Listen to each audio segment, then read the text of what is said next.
Hello बच्चों, welcome back to my class. तो बच्चों, आज हम लोग केमिस्ट्री में एक नया टॉपिक डिस्कस करेंगे जो कक्षा 11 और कक्षा 12 दोनों के लिए इम्पॉर्टेंट है।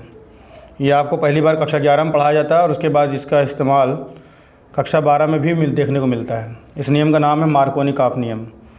तो मैंने यहाँ वीडियो ज़्यादा लंबी ना हो इसलिए पहले से रूल लिख लिया है, इसको हम लोग को समझना है। तो देखिए इस रूल क्या कहता है। इस नियम के अनुसार हैलोजन अम्ल का ऋण भाग असमित एल्कीन के उस कार्बन पर जुड़ता है जिस पर हाइड्रोजन परमाणुओं की संख्या कम हो और वही मुख्य उत्पाद होता है। बच्चों देखिए, एल्कीन मतलब कार्बन कार्बन डबल बॉन्ड। अगर इसकी रिएक्शन हम कोई एल्कीन ले लेते हैं, साधारण एल्कीन जैसे ये एथिलीन है बच्चों, इसकी रिएक्शन हम अगर HBr या HCl या HI से कराते हैं तो इसका इस पर योग हो जाएगा। ये सिग्मा बॉन्ड और ये पाई बॉन्ड है। पाई बॉन्ड थोड़ा कमज़ोर होता है, इलेक्ट्रॉन का क्लाउड होता है, साइड वाइज ओवरलैप से बनता है। तो ये पाई बॉन्ड ब्रेक हो जाएगा और एक हाइड्रोजन इसको मिल जाएगा और Br इसको मिल जाएगा। तो रिजल्ट में क्या मिलेगा बच्चों, CH3 CH2 Br ethyl bromide प्राप्त होगा। अगर यहाँ हाइड्रोजन लगाएंगे, यहाँ Br लगाएंगे तो ये प्राप्त होगा। अगर यहाँ पर हाइड्रोजन लगाएंगे, यहाँ Br लगाएंगे तब भी यही प्रोडक्ट प्राप्त होगा, क्योंकि ये एल्कीन सममित एल्कीन है। देखिए डबल बॉन्ड जितना इधर है उतना ही इधर है। 2 हाइड्रोजन इस कार्बन के पास है, 2 हाइड्रोजन इस कार्बन के पास है। इस प्रकार के एल्कीन को बच्चों हम लोग बोलते हैं सममित एल्कीन। तो बच्चों यहाँ पर तो कोई प्रॉब्लम नहीं होती, एडिशन करना है आराम से एडिशन कर देंगे, जो प्रोडक्ट प्राप्त होगा एक ही होगा। लेकिन अगर यही असमित एल्कीन होती, असमित का मतलब है बच्चों जैसे इस तरह की एल्कीन, यह है प्रोपीन। देखिए यहाँ पर डबल बॉन्ड के साथ जो ये कार्बन है इस पर एक हाइड्रोजन और एक एल्किल ग्रुप है मेथाइल, और डबल बॉन्ड के साथ जो कार्बन है उसमें 2 हाइड्रोजन है। तो यहाँ हाइड्रोजन 2 है, यहाँ हाइड्रोजन 1 है, बल्कि एक मेथाइल है। तो ये असमित एल्कीन है। जितना डबल बॉन्ड के इधर लगा हुआ ग्रुप है उतना ही डबल बॉन्ड के उधर लगा हुआ ग्रुप नहीं है।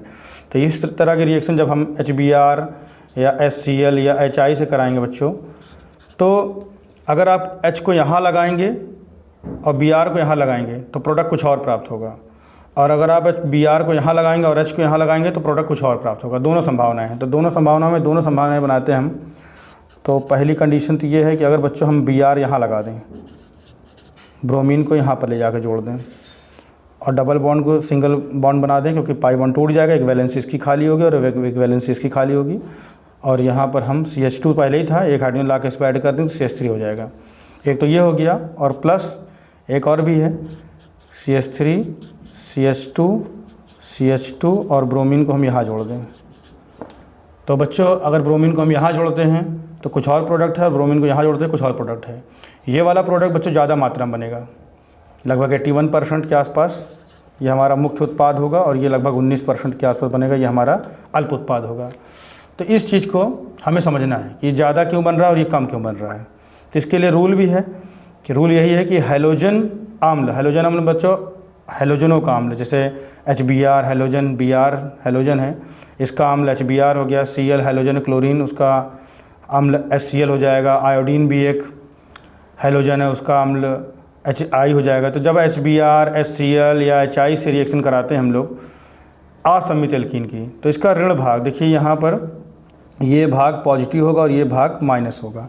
जब ये ब्रेक होगा बच्चों तो H+ देगा क्योंकि अम्ल है, और Br माइनस देगा। तो इसका जो ऋण भाग है वो उस कार्बन पर जा करके ऐड होगा जहाँ पर हाइड्रोजनों की संख्या कम है, मतलब ये वाला कार्बन। देखिए इस कार्बन पर कोई रिएक्शन होनी नहीं है क्योंकि ये सिंगल बॉन्डेड है। एडिशन हो रहा है, एडिशन हमेशा डबल बॉन्ड पर होता है, असंतृप्तता पर होता है। यहाँ सिंगल बॉन्ड और एक पाई बॉन्ड है, तो इसी में से एक बॉन्ड ब्रेक होगा और एक बचेगा। तो Br माइनस उस पार्ट पे जोड़ेंगे, उस कार्बन पर ऐड करेंगे जहाँ पर हाइड्रोजनों की संख्या कम है। तो यहाँ एक हाइड्रोजन और यहाँ कितने हाइड्रोजन है बच्चों, 2। तो ये वाला पार्ट यहाँ ऐड होगा। ये मार्कोनी-काफ नियम है। मार्कोनी-काफ रूल के अकॉर्डिंग जब असमित एल्कीन की रिएक्शन हैलोजन अम्ल से कराते हैं या कोई भी ऐसी चीज़ जिसमें प्लस और माइनस हो, जो प्लस और माइनस आसानी दे सके, तो उसका ऋण पार्ट उस कार्बन पर जाकर ऐड होगा जहाँ पर हाइड्रोजनों की संख्या कम है।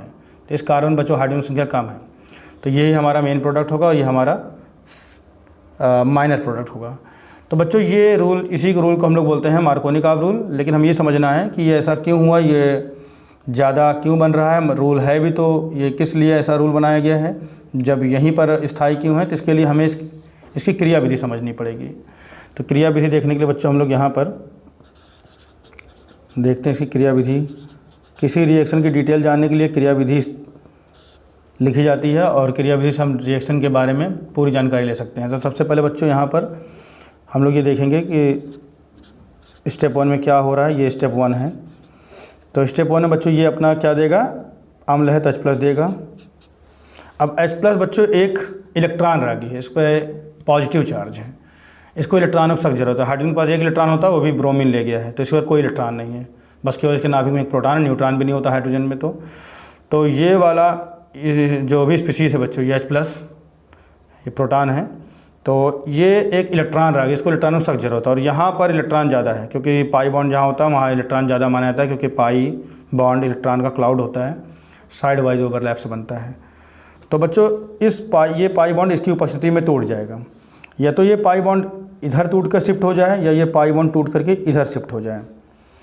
ये इस प्रभाव को बच्चों हम लोग इलेक्ट्रोमेरिक प्रभाव बोलते हैं।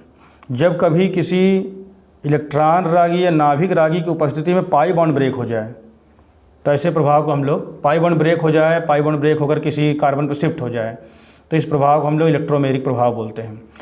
और ये अगर ये इधर की ओर बच्चों जाएगा, पाई बॉन्ड अगर यहाँ शिफ्ट होगा तो इसके ऊपर माइनस आएगा इस कार्बन पर, तब ये हाइड्रोजन इसी के पास जाएगा, क्योंकि इसको क्या चाहिए, इलेक्ट्रॉन चाहिए। तो अगर इलेक्ट्रॉन इधर की ओर शिफ्ट होगा तो ये इसी कार्बन पर अटैक करेगा, क्योंकि ये इलेक्ट्रॉन रागी है। पाई बॉन्ड जब टूटेगा, अगर इस कार्बन पे चला जाएगा, दोनों इलेक्ट्रॉन इस कार्बन को मिलेगा, तो इस पर माइनस आ जाएगा, तो ये प्लस वाला स्पीशीज़ यानी कि इलेक्ट्रॉन रागी ये इस कार्बन पर अटैक करेगा। तो क्या होगा रिएक्शन में, आप इसका उल्टा भी सोच सकते हैं कि ये बॉन्ड इधर शिफ्ट हो जाए तो क्या होगा, उसको हम लोग देखेंगे अभी। तो CH3 CH और ये हो जाएगा बच्चों CH3, क्योंकि ये हाइड्रोजन भी इसी में आगे ऐड हो जाएगा। देखिए ये बॉन्ड यहाँ से टूटा और यहाँ इससे बन गया, तो इसकी वैलेंसी तो पूरी है। देखिए यहाँ पर एक बॉन्ड, 3 हाइड्रोजन, 4 बॉन्ड पूरे हैं इसके, इसकी वैलेंसी कम हो गई है, 2 बॉन्ड यहाँ पर, 1 हाइड्रोजन, 3 बॉन्ड। तो बीच का जो इलेक्ट्रॉन गया है इसको तो कोई दिक्कत नहीं हुई, क्योंकि इसको मिल गया है और यहाँ से एक बॉन्ड नया बन गया है। इस कार्बन को प्रॉब्लम हो जाएगी, इस पर प्लस आवेश आ जाएगा, प्लस चार्ज आ जाएगा। क्यों, क्योंकि इस पर इलेक्ट्रॉनों की कमी हो गई है। अब बच्चों दूसरी चीज़ हम लोग ये समझते हैं, अगर बॉन्ड इधर की ओर चला जाता तो क्या होता। तो दूसरा केस करते हैं।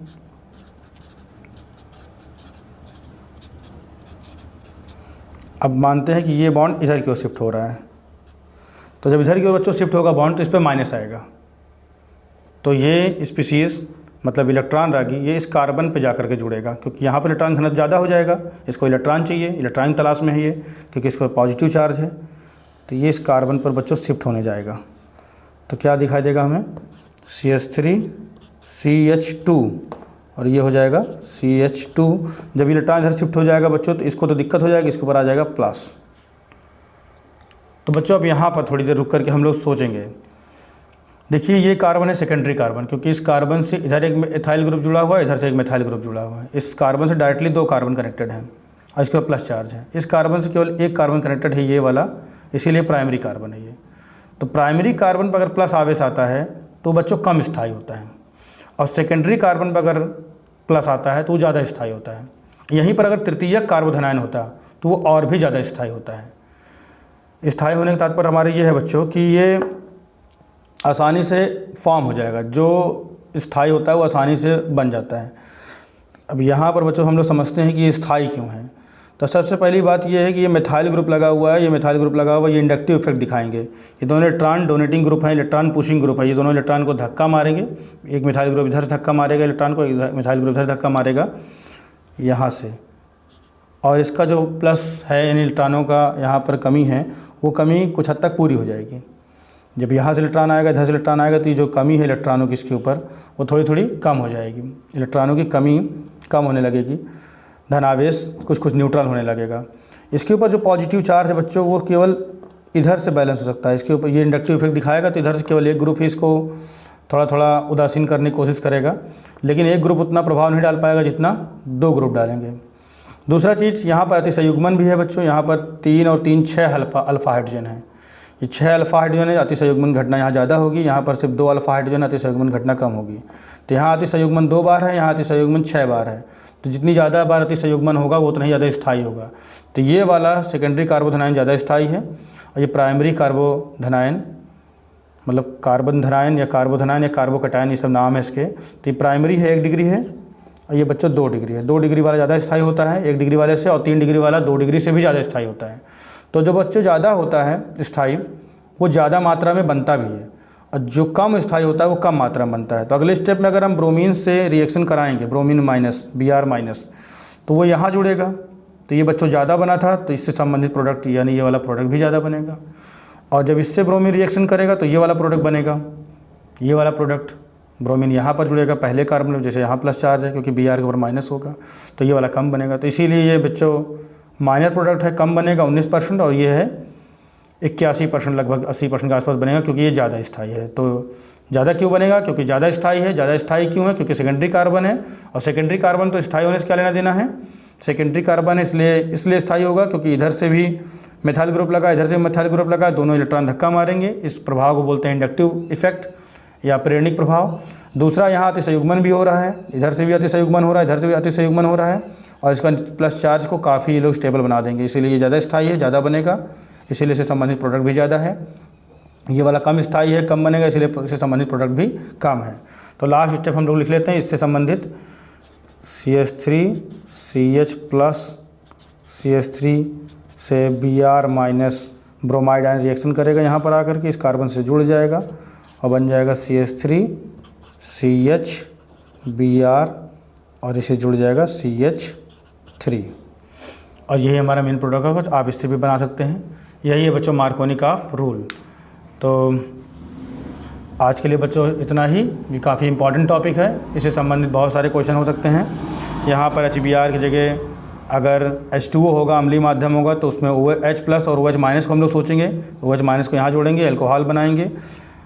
H2SO4 का एडिशन होगा तो H प्लस HSO4 के बारे में सोचेंगे, H प्लस और HSO4 माइनस होगा, उसको यहाँ जोड़ेंगे, और H प्लस को यहाँ जोड़ेंगे। तो जो भी स्पीसीज, जो भी अणु से रिएक्शन की जा रही है उसमें प्लस और माइनस सोचिए कहाँ पर है, और माइनस को उस कार्बन पर लगा दीजिए जहाँ पर हाइड्रोजन कम है।